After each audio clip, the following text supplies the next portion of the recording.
ايوه اتفضل. الو. ايه يا رامي؟ اتفضل. عامل ايه؟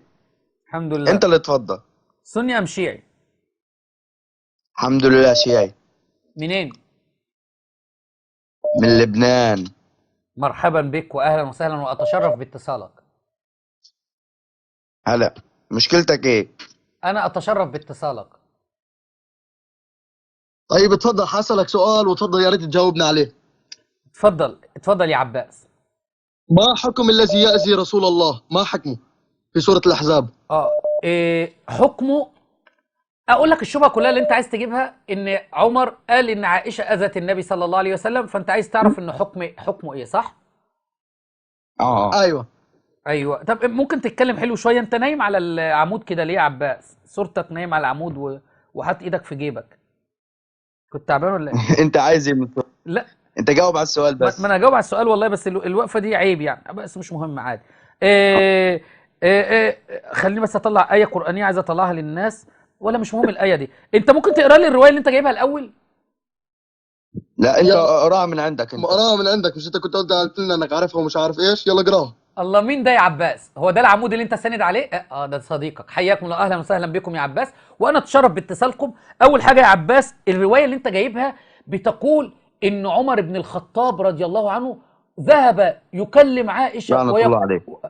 لعنه الله على ابوك يا عباس. المهم انت بتقول ان عمر رضي الله عنه اتى يكلم ام المؤمنين عائشه ظنا منه انها اذت النبي صلى الله عليه وسلم، فعمر يا عباس يا ابن المجوسيه، يا عباس يا ابن الشيعيه، اتى يدافع عن النبي صلى الله عليه وسلم. فيبقى نثبت من هذه الروايه اول شيء يا عباس ان عمر هو اتى يدافع عن النبي خوفا من ايذاء النبي صلى الله عليه انت وسلم. دلوقتي من النظام عباس خلي العمود اللي انت ساند عليه ده دلوقتي يسكت، انا هتكلم لا اما معاك لا اما مع العمود، فخلي حد يسكت وما تنامش كده يا عباس، عيب، لان ممكن واحد يجي يلطشك على جفاك وانت نايم كده. المهم يا عباس، يبقى اول نقطه ان عمر رضي الله عنه اتى يدافع عن النبي صلى الله عليه لعنة وسلم الله عليك. لعنه الله على امك يا عباس. المهم اتى يدافع. اتلم يا عباس وخليك عشان ارد لك على الشبهه ده. انا قلت لك يا محمد، انا عارف اقول لك انك هتسب وقفتك ديت يا عباس، وقفه الولد اللي قصد قصير قال يجوز ان يغير جنسه، فانت انا عارف انك داخل تسب، وانا قلت لك اتفضل واتشرف بيك وكلمتك حلو، بس انا عارف المهزأ ما بينفعش معاه الاحترام، يعني لو واحد مهزأ ما بيعرفش ينام لما ياخد بالقندره على دماغه، فانا ان شاء الله خليك ريلاكس كده يا عباس انت والعمود اللي معاك، عشان ابين لك الروايه وهبين لك من القران الكريم ان ام المؤمنين لم تؤذي النبي صلى الله عليه وسلم. عمر يا عباس رضي الله عنه يبقى كده كان خايف على ايذاء النبي صلى الله عليه وسلم، ده اول حاجه في الروايه. يعني هو ظن صح؟ ظن، وانا هكمل لك دلوقتي اهو، خليني معاك اهو. فين الدليل انه ظن؟ من وين هي؟ طب عباس بالله تخن صوتك بالروايه. شويه لحسن انت صوتك رفيع قوي، ممكن تقرا لي الروايه يا عباس؟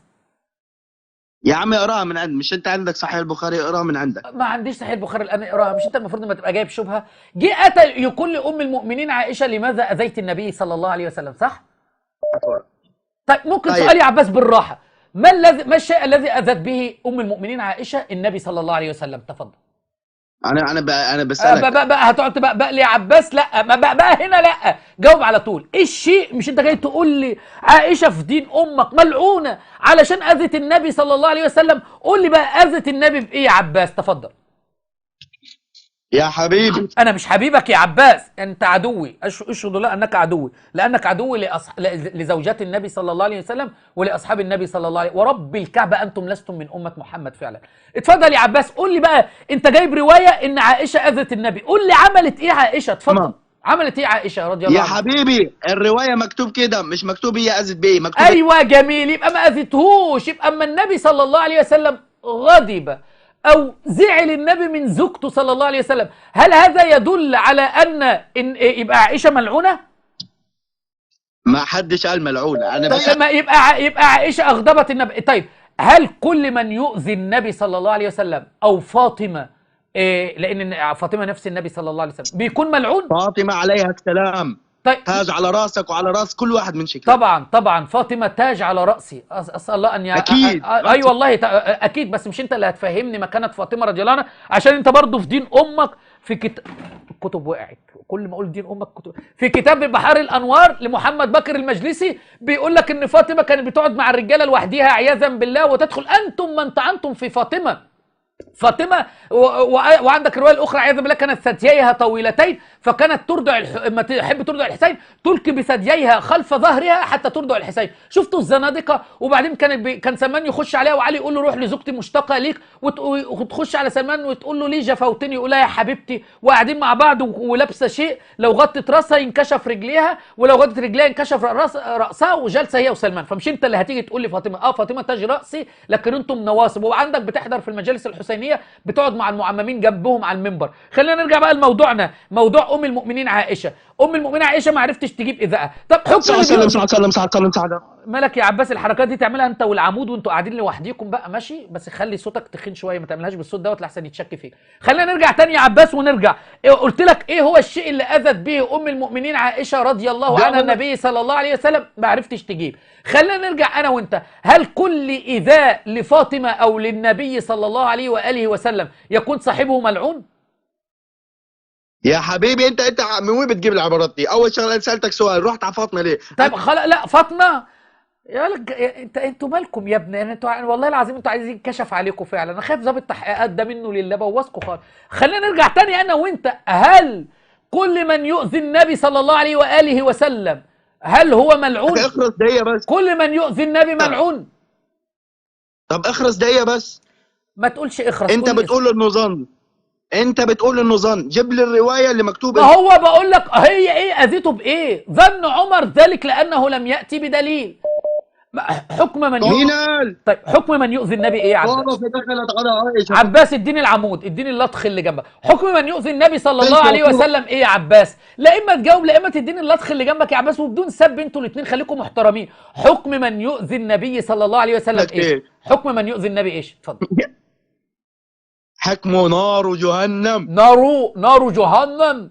ربنا يخليك لامك. طيب شوف يا عباس، الله سبحانه وتعالى يقول يا ايها الذين امنوا، شوف يا ايها الذين امنوا لا تدخلوا بيوت النبي الا ان يؤذن لكم الى طعام غير ناظرين اناه ولكن اذا دعيتم فادخلوا فاذا طعمتم فانتشروا ولا يا بهيمه بقرا عليك قران يا وقف اهدى شويه كده واقعد على العمود اللي جنبك او اقعدوا جنب بعض لحد ما اخلص الايه.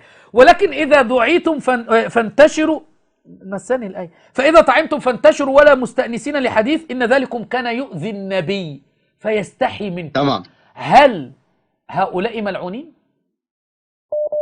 يا حبيبي انت وش عم تجيب؟ انا بسألك. بجيب لك قرآن اهوت إن ذلكم كان يؤذي النبي فيستحي منكم. الناس مستأنسة بالحديث مع النبي صلى الله عليه وآله وسلم، الصحابة وآله، ولا يريدون أن يخرجوا من عند النبي صلى الله عليه وآله وسلم، فذلك كان يؤذي النبي يتأذى لأنه يريد أن يقوم يقضي حاجاته أموره الخاصة. فليس يا غبي يا وقح أنت واللطخ اللي جنبك اللي داخلين تسبوا في أم المؤمنين عائشة وفي عمر بن الخطاب، ليس كل ما يؤذي النبي صلى الله عليه وسلم يكون صاحبه ملعون، ولكن الإيذاء المتعمد كإيذاء المنافقين للنبي صلى الله عليه وسلم حينما طعنوا في عرض النبي واتهموا عرض النبي وظلوا على ذلك حتى بعد تبرئة النبي صلى الله عليه وسلم اللي هم أجدادكم، فآذوا النبي في عرضه، آذوا النبي في صحابته، فأنتم الملعونين يا عباس. أنت واللطخ اللي جنبك. يا حبيبي اسكت دقيقة. اتفضل يا عم سيب الناس تتكلم، انت بتعوي ليه؟ ما سيب الناس تتكلم. يا عباس خليك مؤدب، انت ليه مهزأ يا عباس؟ يا حبيبي اسكت. لا بعد اذنك يا عباس، بعد اذنك اديني السور اللي جنبك، انا مش عايز اتكلم معاك يا عباس، اديني السور اللي جنبك. لا انت انا عايز السور اللي جنبك يا عم. خلاص انت خلاص اديني اللي بجوارك، اعطيني اللي بجوارك. انتوا كلكم كده ما تخلوش كلكم يلا انت في ايه يلا؟ انت نايل ايه يا ابني كده؟ استرجل يلا شويه يلا. انتوا في ايه يلا؟ في ايه يا ابني؟ انتوا عاملين معاكم ايه؟ انتوا ده دين عندك؟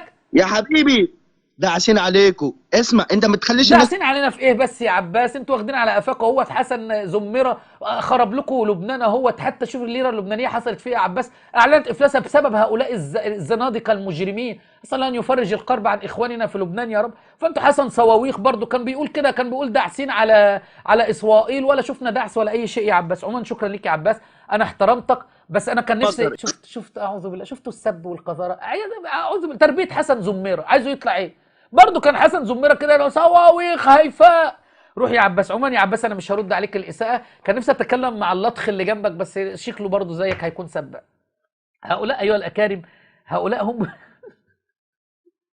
بس اتهام برضه على فكره، يعني اتهام بالادب، بس ما يفهموش. اقرا عليه الايه القرانيه يقاطع، مش فاهم حاجه.